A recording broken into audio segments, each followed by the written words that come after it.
por definición digo que soy nutricionista, creo que ya a lo mejor soy un poquito más o a lo mejor, no sé si un poquito más sería la palabra, pero le fui colocando un poquito de valor agregado al asunto. Creo que no quede solamente en el papel de nutricionista. Claro, que no quede ahí, y creo que a lo mejor te habrá pasado lo mismo, me parece, esto de... De alguna manera hay que diferenciarse para... Sí, o viste que la profesión, más que nada, la universidad quizás no responde ciertas preguntas que a lo mejor uno como estudiante tiene y las tiene que empezar a buscar en otros lados y te vas desarrollando de alguna manera. Y creo que ese espíritu curioso hizo que empiece a transitar otros caminos que tienen que ver obviamente con la militancia que ya es de público conocimiento que ejerzo. Así que bueno, soy licenciada en nutrición, estoy posgraduada en veganismo y vegetarianismo, soy militante obviamente de la causa, tengo un gran conflicto de interés, que soy activista por todas las causas que considero injustas. Entonces no solamente voy a hablar de la causa animal, sino voy a hablar de la causa social, etcétera, etcétera. Entonces también ese espíritu curioso me llevó a estudiar psicología social, así que también soy psicóloga social. En el medio un montón de otras cosas más pasaron, por supuesto. Hace 10 años que hago clínica. Estoy estudiando medicina, estoy en segundo de medicina y bueno, también con ganas de seguir estudiando otras cosas. Y todo tiene que ver, y todo lo que más me moviliza siempre es esto que hablábamos también un poquito antes, off the record. Que hablábamos un poco de esto, ¿no? De qué te moviliza o en qué lugares sentís que podés ser útil. Y me parece que hay ciertos lugares donde quizás puedo ser útil, puedo colaborar con el aprendizaje de, sea un grupo de personas o una persona, y puedo hacer quizás que las cosas cambien mientras me voy cambiando y mientras me voy transformando y mientras voy creciendo. Vas evolucionando vos para lo que más te gusta, en definitiva. Claro, como profesional y como persona, ¿viste? Porque a veces uno dice, uy, pero yo Nutriloca, ¿no? Nutriloca en las redes, Nutriloca es Rocío es Nutriloca, y a veces es indivisible, porque soy la misma persona, a veces nos diferenciamos mucho, porque obviamente una cosa son las redes y otra cosa es la persona, pero al fin y al cabo muchas veces es lo que uno lleva en la vida cotidiana también, ¿no? Y creo que cuando uno habla de militancia o cuando uno habla de posicionamientos políticos que tiene obviamente sus costos, bueno, eso es indivisible, es lo que soy. Bien. ¿Podrías definir un poco cómo está dividido vegetarianismo, veganismo? Bueno, es un movimiento, ¿no? Es un movimiento, de hecho está sucediendo ese movimiento y está haciendo bastante ruido. Me gusta arrancar cuando hablamos de definiciones, que es súper importante porque todo lo que no se define no existe, entonces es importante en el lenguaje poder colocar en palabras, y es una de las grandes cosas que venimos haciendo en estos últimos tiempos. Claro, colocar en palabras y hacer visible lo que a lo mejor en otros momentos ha sido invisible. Conocíamos el vegetarianismo, ¿no? Conocíamos el vegetarianismo, de hecho es una palabra que lo has estudiado vos, hemos estudiado, ¿no? Vegetarianismo, que históricamente eran las personas que comían vegetales. Obviamente que con el tiempo y por una cuestión cultural se le fue agregando el ovo-lacto, el lacto vegetariano, el lobo vegetariano, el ovo-lacto, ¿sí? Que refiere a si incorpora o no lácteos o huevos, pero obviamente que excluye, hablando únicamente de la alimentación, los productos de origen animal, los animales, obviamente carnes, fundamentalmente. Pero ya sabemos que cuando hablamos de una persona vegetariana, hablamos de una persona que no consume animales. Obviamente que en la actualidad tenemos también, por ahí dando vueltas, el flexitariano, ¿sí? El pesetariano, que son terminologías que dentro del activismo no son contempladas, pero dentro a lo mejor de la ciencia sí, porque involucra a aquellas personas que comen animales una vez cada 15 días. ¿Qué pasa? Eso hablamos cuando hablamos de la parte alimentaria nada más. Pero después tenemos otro movimiento a la par, que obviamente que incluye todo esto, que tiene que ver con el veganismo. El veganismo es otra cosa.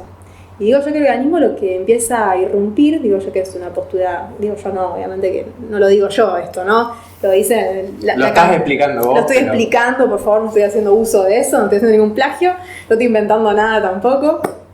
Pero sí, el veganismo lo que intenta hacer es colocar como postura política en contra de la explotación animal. Entonces, en defensa de esos animales que son explotados, y también, no solamente en la parte alimentaria, sino en todos los usos que acarrea, que los animales están en todos lados, no sé si sabías, pero la tenés en la ropa, lo tenés en el pelo, si te pones productos, están en todos lados porque es algo que genera mucha productividad. O sea, lo tenemos en todos los lugares, en un montón de lugares que vos decías, qué sé yo, el dentífrico puede tener leche, y capaz que sí. Capaz que puede tener leche, capaz que puede tener lactosa. Entonces, por algo también la industria ha colocado al animal en todos esos lugares, ¿no? También obviamente que tenemos, los animales muchas veces se utilizan, por suerte ya eso está cambiando muchísimo, gracias a la presión en el movimiento social, pero los animales como recreación, qué sé yo, los circos, los zoológicos, utilizar a un animal, explotarlo para diferentes usos, eso también viene a... Cultura, por ejemplo. Cultura, ¿no? La doma, sí. La tauromaquia, o sea, son cuestiones que empiezan a decir, che loco, para algo acá está pasando, que por qué estamos haciendo esto con los animales.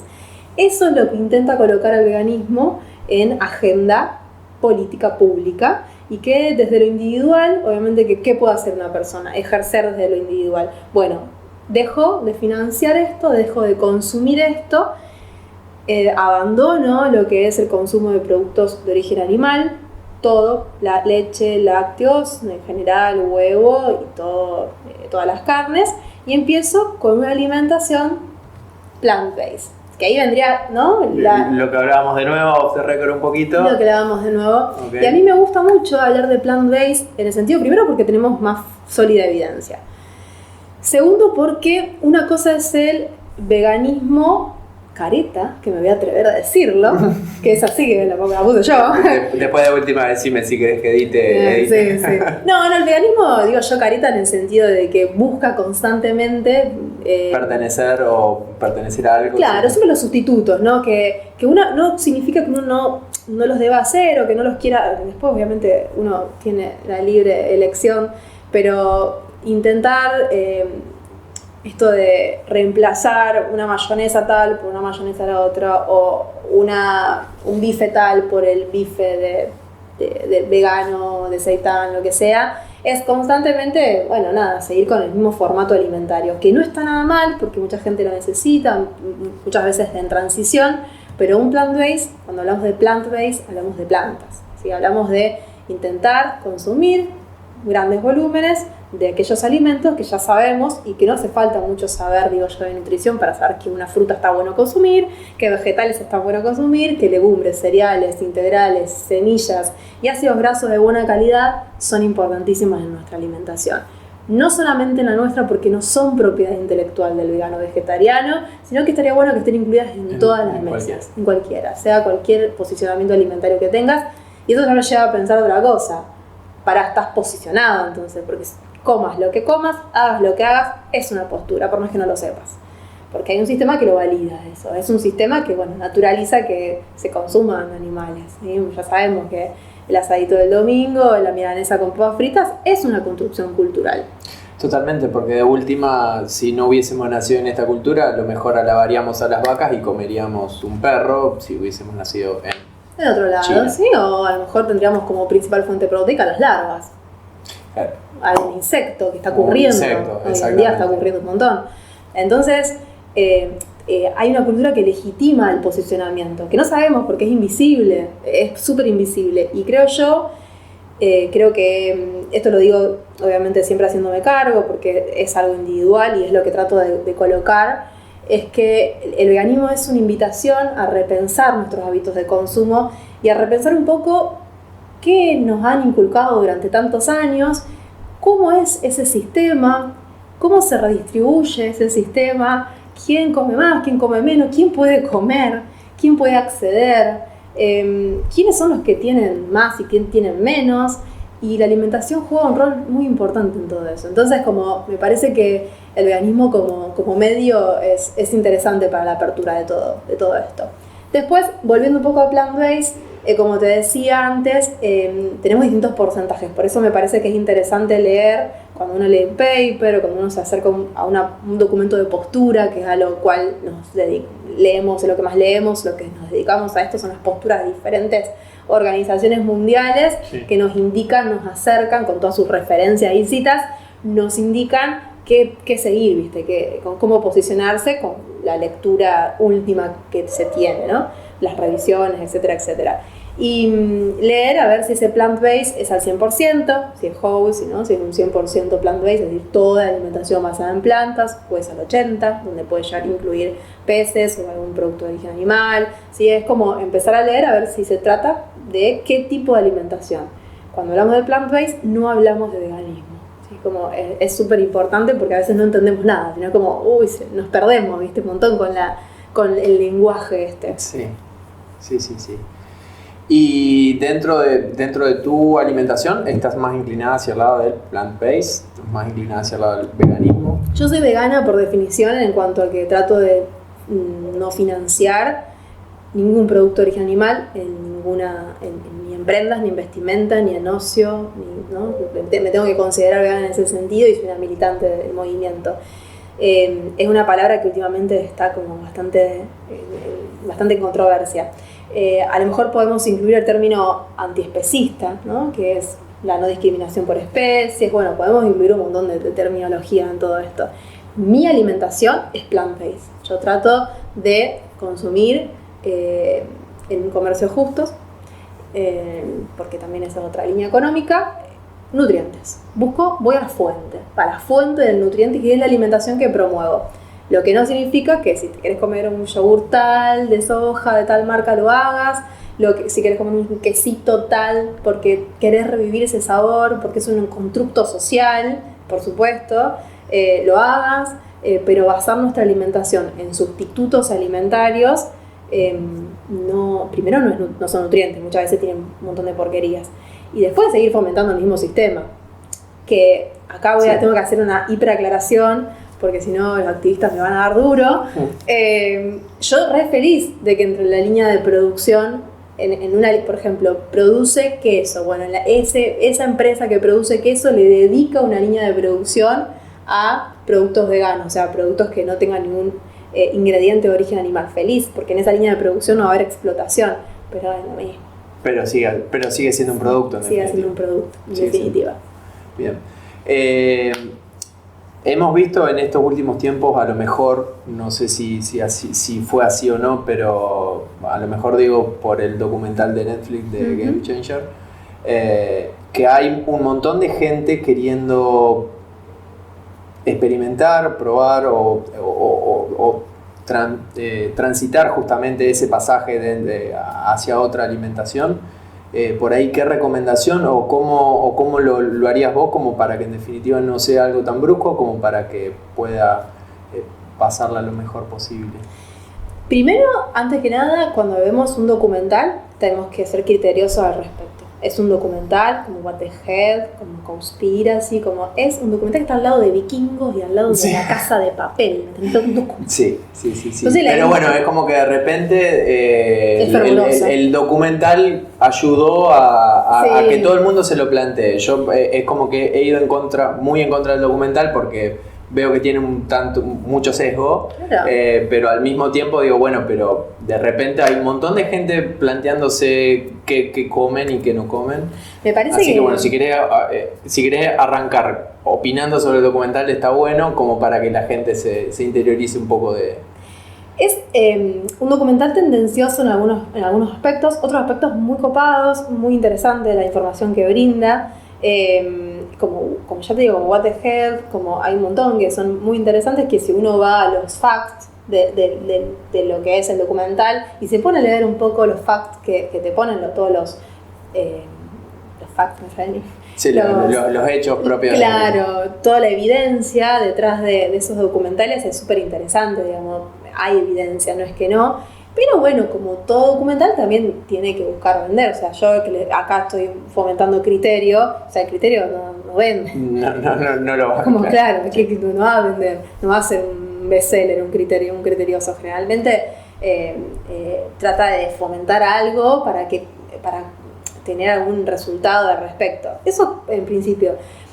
Después, cuando hablamos propiamente dicho... Y perdón, para eso tiene que ser bastante simplista, digamos, y binario, blanco-negro, punto, para que se entienda. Eso mismo, hay que dar cuenta de que no hay gama de colores. Es como es blanco o es negro, es binario, como vos bien dijiste, Rayen, esa palabra, o genera una grieta, eso también, se busca agrietar. que me parece que lo interesante de todo esto, una de las cosas que yo más destaco, es que se está poniendo en la agenda. O sea, que esté en Netflix, que siga estando en Netflix, que se siga hablando del tema, que la gente busque otra cosa. Porque si está buscando otra cosa es porque también necesita otra cosa. O sea, también, viste, hacer una lectura social al respecto es re interesante. Si vos no tuviste paciente vegano vegetariano y de repente te caen 15 y... de repente ponete a estudiar. Algo está pasando que me parece que tenés que dar cuenta de eso y no decirle, no, mira, no podés, te vas a morir, ¿dónde vas a sacar las proteínas? ¿Entendés? Andate de acá, y ese paciente se va y tenemos que hacernos cargo del lugar que nos estamos ocupando.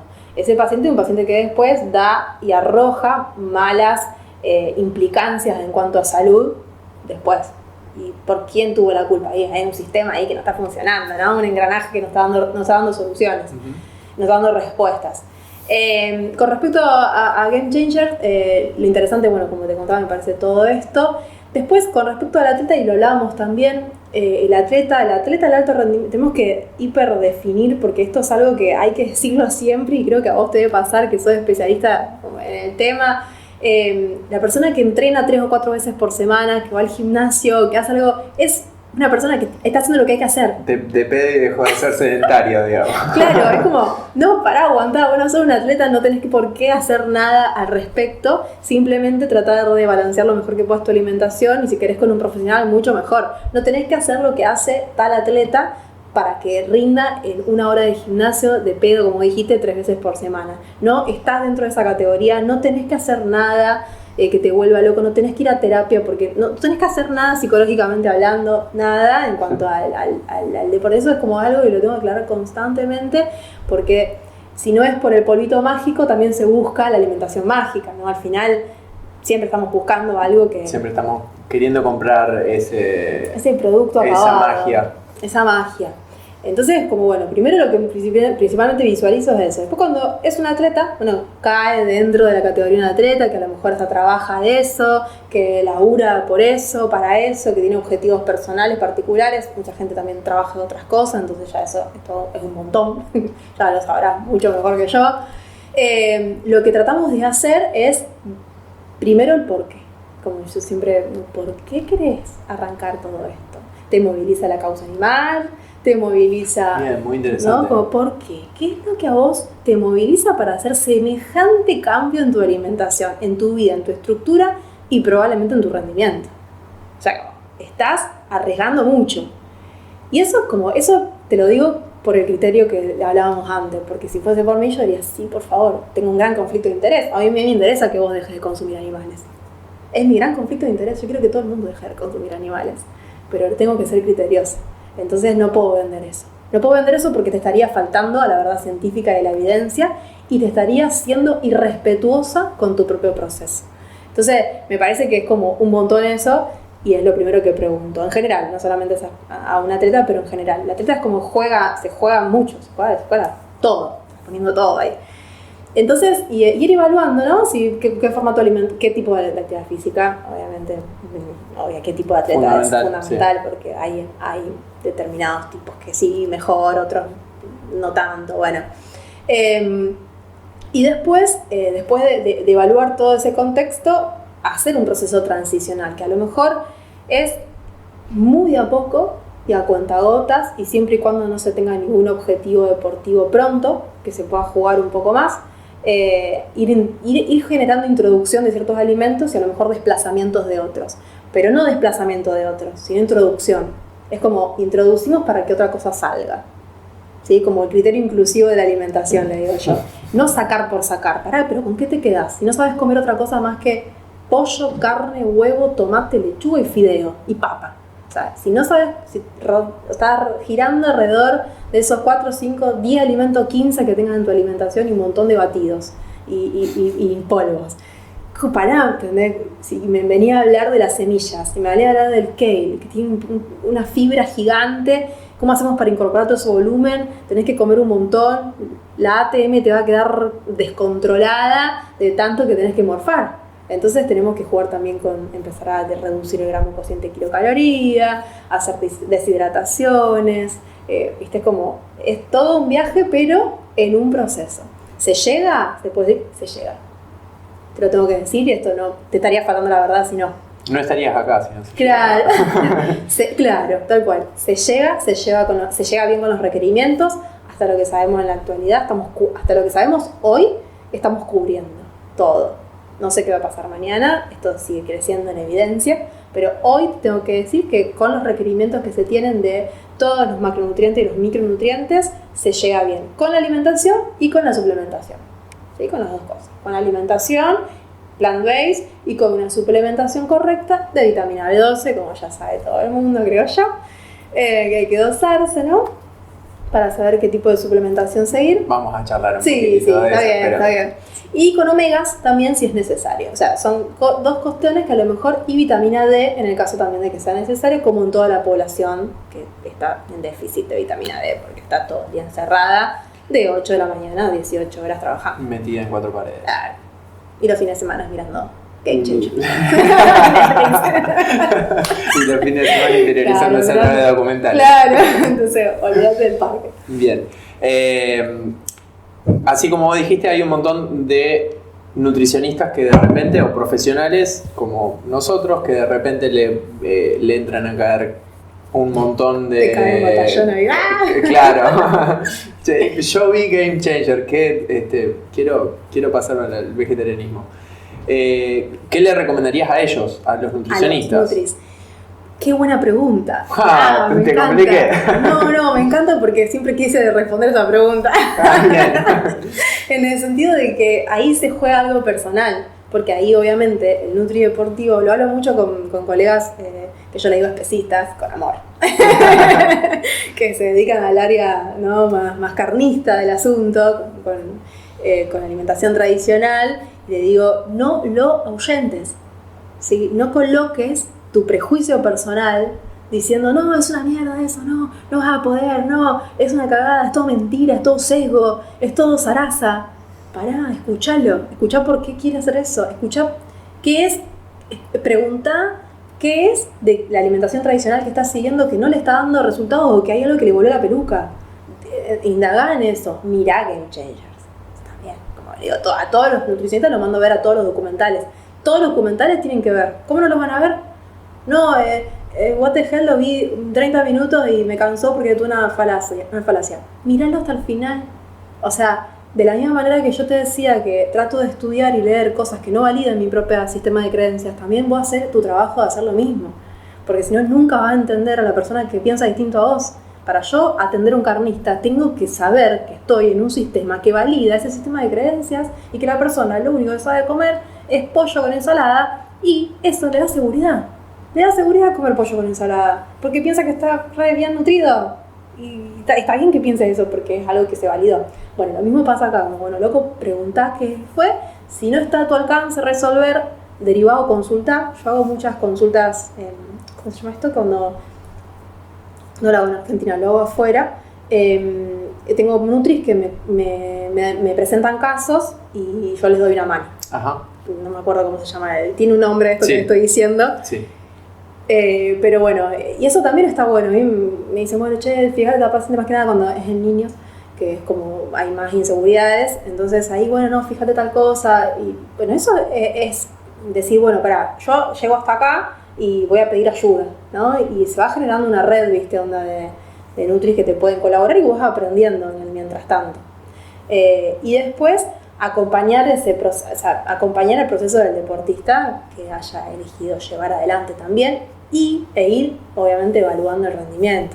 Es como, me parece que el objetivo final de todo esto es que mínimamente el rendimiento no baje, que esté igual. Como deportista, sí, igual o mejor. O sea, si hay una disminución, pasa que bueno, ahí se juegan otros factores, a ver cuánta motivación tienen en realizar ese cambio. Un rendimiento depende de un montón de variables, no únicamente de lo que uno come, si bien cumple un rol importantísimo, pero no es solamente, y depende del deporte también. Y depende del deporte, pero muchas veces la motivación activista, o sea, hay deportistas que tienen motivación activista, como Patrick, que es de Strongman, es activista. Activista por los derechos de los animales, entonces es una de las principales que se encuentra motivado para hacer lo que hace. Claramente, la alimentación de él no la podemos ni cuantificar. Yo no quisiera ser nutricionista de Patrick. no quisiera, porque esa persona debe comer mucho, y no solamente mucho, debe tragar mucho, no comer mucho, debe tragar mucho, porque necesariamente tenés que cubrir a la persona que pesa 200 kilos, o sea, muy intenso. Cientos y pico igual pesa. Cientos y pico. He visto muchos deportistas, en definitiva, que al pasarse al vegetarianismo o al veganismo terminan siendo muy activistas, ¿no? de la causa. Uh-huh. No sé si es algo que va de la mano o si tiene correlación o no, habría que hacer una investigación. Sí, a veces, sí, que yo creo que lo que te vas conectando con gente, eso tiene, y te va comiendo un poco el coco. Entonces te vas conectando con gente, y también esto de que visualizan otras cosas, hoy en día la información está hiperdemocratizada, ¿viste? Vos podés acceder en cualquier lado, te podés leer cualquier foro, te podés meter en cualquier cuenta de Instagram, tenés documentos, tenés papers, tenés un montón de cosas para leer y se van metiendo, y muchas veces, por este prejuicio digo yo, muchas veces el paciente, no sé si te habrá pasado, está más informado que el profesional, como que la tiene. ¿Y por ahí en algunos temas concretos? Sí, en activismo, la mayoría. Yo por eso, cuando doy capacitaciones a profesionales, arranco por esta parte, que es la que más odian. O sea, vamos a definir qué es un vegano, qué es un vegetariano, qué es un especismo, qué es el carnismo, por qué tenemos mirada antropocéntrica, qué es pi, ¿entendés? Poder hacer como una pantalla de lo que te va a llegar, porque en definitiva te va a llegar un paciente por lo general que está metido en el tema, que no es que vio la palabra y no, leyó algo, ¿viste? Está como... tiene dudas al respecto con la alimentación, pero te va a pasear. El activista lo pasea por lo general, el profesional. Conclusión, hay que ponerse a leer mucho. Hay que leer, claro, un poquito. Algunos libros te acercan, ¿viste? Poder entender qué pasa con el sistema. ¿Algunos para recomendar? Sí, yo siempre, para poder hablar un poco de carnismo, siempre la menciono a Melanie Joy, que es una doctora en psicología y psicóloga social, y habla acerca de una tesis que se llama, obviamente, es sobre el carnismo, este sistema de creencias que se ajustan al consumo de animales y que está, como te decía antes, con esas 4 Ns, nos permite pensar por qué es natural, por qué es necesario, por qué es normal, por qué está normalizado, y Alexandra Navarro le agrega en su tesis, le agrega lo nacional, porque es como una impronta nacional, que cuando uno no consume animales o no comes el asado, estás agrediendo a una identidad nacional y uno lo toma como personal, ¿no? Pasa frecuentemente y es como un material de discusión. Y el de Melanie Joy, que es ¿por qué amamos a los perros, nos comemos a las vacas y nos vestimos con los cerdos? Una cosa así, es una introducción al carnismo, es muy interesante. Muy bien. Siempre surge la duda sobre proteínas, sobre B12, uh-huh. Sobre todo dentro del ámbito deportivo. Uh-huh. ¿Qué recomendaciones o cuál ha sido tu experiencia con otros atletas uh-huh. sobre cómo recomendar proteína, qué pasaje hacer? Mira, vitaminas y B12, proteínas y B12 en definitiva, ¿qué es? Un montón de cosas para decir acá, pero primero acordémonos que estamos hablando de atletas, ¿sí? Cuando hablamos de porque no hay déficit proteico de la población general, no existe un déficit proteico en el veganismo, en el vegetarianismo, no está reportado, no existe, ¿sí? Es algo que es el renito, no hay reportes al respecto, y si los hay, tiene que ver muchas veces con una patología asociada, ya sea un trastorno de la conducta alimentaria, ya sea una enfermedad inflamatoria que no permite una correcta absorción, ya sea una celiaquía, hay un montón de disparadores que tienen que ver con una malnutrición, fundamentalmente una desnutrición proteica o calórico-proteica, uh-huh. que no tiene que ver, obviamente, con la proteína en sí, que muchas veces actúa como sesgo cuando uno va a un profesional. Pero no hay reporte, no existe, ¿sí? Es un gran mito, siempre que se aseguren calorías y que haya diversidad alimentaria y que obtengamos fuentes proteicas fundamentales que tienen que ver con las legumbres y obviamente combinación en cereales y semillas y todo lo que tenemos en nuestra alimentación, no lo hay. Y que no tiene que ser en la misma comida, otra... Y que no tiene que ser en la misma comida, puede ser a lo largo del día, hay un pool interesante en la semana que se ocupa. Obviamente que esto para la población en general, un adulto sano, ¿sí? Esto porque niños es otra cosa, el embarazo es otra cosa, en atletas es otra cosa, como lo es la alimentación tradicional. Que nosotros traslademos alimentación tradicional y que el pibe de 8 meses coma lo mismo que una persona de 50 años, me parece que estamos haciendo también malas cosas ahí, ¿no? Con la transmisión de recomendaciones nutricionales. Eso por un lado. Con respecto al atleta, siempre va a depender del tipo de actividad física, obviamente, que esté haciendo. Yo lo que siempre recomiendo es una transición. Siempre por lo general se llega, pero mientras más volumen calórico se necesita y mientras más necesitemos proteínas, más colaboradores proteicos vamos a necesitar. Porque si no, estoy haciendo que ese paciente coma mucho y el cociente me aumenta mucho, me va a dar mucha saciedad, me va a dar mucha distensión, me va a dar mucha saciedad, porque es lo que más tenemos en nuestra alimentación, y eso es algo que puede jugar muy en contra. Las bacterias colónicas se van a volver re locas, va a generar mucha fermentación, hay un montón de cambios fisiológicos que se tienen que dar con el tiempo, y muchos colaboradores. Obviamente es que dentro de lo que son las proteínas, o sea, ¿dónde encontramos proteínas dentro del reino vegetal? En las legumbres, en los cereales, en todo lo demás también, pero legumbres y cereales. Bueno, hoy tenemos evidencia, como vos decías, que no hace falta combinar, pero muchas veces sí lo hacemos para poder aumentar el volumen calórico de lo que estamos consumiendo, ¿sí? Pero no por una cuestión estratégica de proteína, de que uno le falta, le sobra al otro, lo combino, sí. No es por ahí, sino para aumentar un poco las calorías. Y lo que hacemos mucho cuando necesitamos muchas más calorías es bajar el volumen, o sea, empezar a reducir, ya sea procesar, ya sea deshidratar, ya sea todo lo que podamos hacer para bajar el contenido, el volumen de ese plato, mejor. De esa manera llegamos. Muchas veces necesitamos colaboradores, generalmente. Hay proteínas veganas de muy buena calidad y polvos proteicos de muy buena calidad que no registraron diferencias. Entonces ya sabemos hoy en día que dentro de lo que es la evidencia, sabemos que una whey protein va a funcionar muy parecido a una proteína de soja. Hoy en día tenemos la proteína de arvejas, que funciona muy bien también, no tiene aceptación en cuanto al paladar, y que eso también hay que evaluarlo dentro de lo que es el paradigma de la alimentación, pero se lleva bien con las proteínas. Por lo general no hay problema.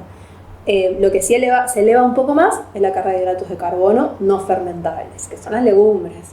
Entonces ahí es como la principal implicancia en cuanto a tolerancia que a lo mejor podemos llegar a tener es eso, ¿no? Es la intolerancia. Como, uy, siento inflamado. Sí. ¿No? Y eso es algo que, bueno, vamos a reducir un poco, vamos a ir con aquellas que a lo mejor sean menos fermentables. Hay legumbres que son menos fermentables, ¿sí? Ya sabemos, los protosmoon, las lentejas turcas, la quinoa, el tofu.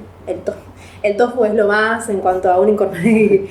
Yo lo amo, por eso le puse tofu. El perro se llama tofu, para el que puede estar escuchando, claro, y de que no estamos riendo. Muy activista del tofu porque es una herramienta muy copada para niños también, y para atletas, para embarazos, para lactancia, como atraviesa. Tenemos soja orgánica muy interesante de estos productores que hacen el tofu, y es una forma muy accesible y poco fermentable de incorporar proteínas de buena calidad, y encima está cortado con carbonato de calcio, encima tenemos calcio ahí también, es como muy interesante el aporte, uno de los alimentos que más recomiendo. Después tenemos la soja texturizada, después tenemos, qué sé yo, como te decía, poder colocar también las legumbres en determinados lugares, porque también si yo te digo legumbres, a lo mejor vos no porque sos profesional, pero seguramente una persona dice, uy, pero guiso, ensalada y medallón, 3 propuestas.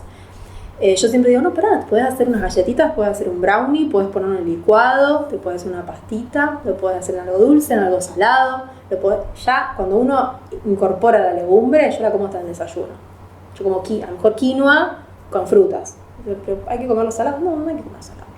No lo que hablamos hoy más temprano, de que nuestra cultura también tiene un desayuno dulce, entonces a partir de ahí necesariamente tiene que ser... Tiene un desayuno dulce e industrializado, o sea, tenés industrializado. Leche, o sea, está dentro de algo, tiene un frasco que es una mermelada que no sabes qué es mermelada, o un queso que ya hoy en día ya no es más queso, está dentro de un frasco, sí. Unas tostadas que ya no son tostadas, aunque te digan que son artesanales, que en ciertas circunstancias son re importantes, o sea, tener hidratos de carbono blancos, hidratos de carbono accesibles también en determinados momentos, también es importante, o sea, como... por eso en el deporte se juegan otras reglas que no son para el área de la salud. Para el área de la salud. Que muchas veces no. El atleta no es salud, digamos. No. Ser deportista no significa ser saludable. No. O sea, no. Si una deportista piensa que tomando 1 litro de whisky por día va a aumentar su rendimiento y lo aumenta, lo va a hacer. Lo va a hacer. qué sé yo. No estoy diciendo que por favor... No, solamente... Es una analogía. No estamos diciendo nada. No estamos diciendo que hay que hacerlo, es solamente como para que se entienda. Bien, y con el tema de la B12. Ya sabemos en la actualidad que en realidad ahora la B12 está muy en auge porque, bueno, es como propiedad intelectual del vegano vegetariano, pero los sistemas de producción han cambiado muchísimo. La B12 es una vitamina hidrosoluble, ya lo sabemos, que no sabíamos muy bien, viste, de dónde salía. No sé si vos te pasó estudiando, que yo decía, vienen de las carnes, como que está dentro de la carne, ¿no? Estudiando un poco más, decía, no, pará, es una cianobacteria, la produce una cianobacteria, la coloca en el suelo recircula, el animal cuando la consume, con su cantidad de estómagos que tiene, la incorpora a su interior y la incorpora, es un mamífero y la super necesita, porque es neurotrófica y cumple un montón de funciones. Genial. Bueno, entonces, ¿qué decimos? Bueno, los sistemas de producción han cambiado, esa vaquita no pastorea más, perdón si le estoy... No, pero no pastorea, no es la vaquita de Milka, tolón. Eso no existe en general. En general, las vacas la producción ganadera está en determinados espacios de un hacinamiento y un confinamiento muy particular, donde se las alimenta para que sean la comida, ¿no? Para que sean comidas. Y ese alimento, por supuesto, que está suplementado. Entonces tenemos que la carne de por sí, los alimentos de origen animal, principalmente la vaca, va a tener B12 porque está suplementada. No inyectable, porque también circula todo eso, es muy caro todo eso en general. El pienso, ¿sí? El alimento que consumen, que es soja o cereales, se los suplementa, se los enriquece con vitamina B12, con otras cosas también, no estoy hablando de vitamina B12, pero zarazas, ¿no? Un montón de cosas más, de todo, debe tener promotores de crecimiento, debe tener de todo, ¿no? Un par de hormonas. Claro, un par de hormonas por ahí tiraditas, debe tener un par de cosas más, por supuesto. Entonces, la persona que a lo mejor no consume tanto animales o huevos también, ¿no? Porque los huevos también dependemos de que si la gallina picotea el suelo, ¿no? Si está libre, si puede picotear el suelo, si puede ver el sol, si tiene acceso a la tierra.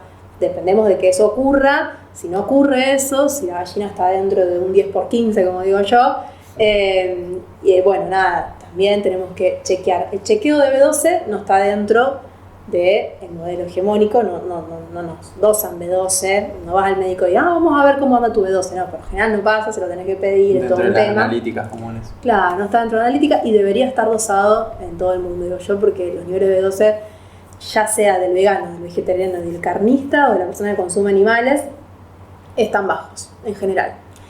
¿Qué hacemos con eso? Hoy en día sabemos que hay que suplementar. La suplementación es artificial, se realiza en laboratorio. Artificial lo digo porque no tiene ningún producto de origen animal, ¿no? Se realiza en laboratorios y tiene distintas dosis. Si está bajo, se suplementa durante 3 meses, una determinada dosis, y se mantiene. El mantenimiento de vitamina B12 es muy sencilla de seguir. Nada, por decirte, mira, hay un comprimido particular que claramente no voy a dar marcas, pero hay un comprimido particular que es medio por semana o 1 cada 14 días. Es algo que es muy sencillo de seguir, de cubrir, hasta lo que sabemos hoy. Está llegando, ¿viste? Digo yo en Alemania está el dentífrico con vitamina B12, que ya se absorbe por vía oral, tenemos spray, tenemos sublinguales, hay un montón de cosas.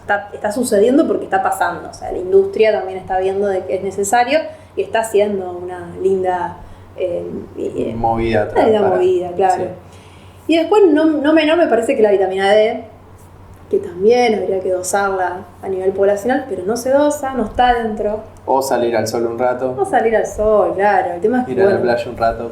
El tema es que terminamos encerrados en 4 paredes. Sí. Mirando pantallas todo el día y eso complica todo. Claro que sí.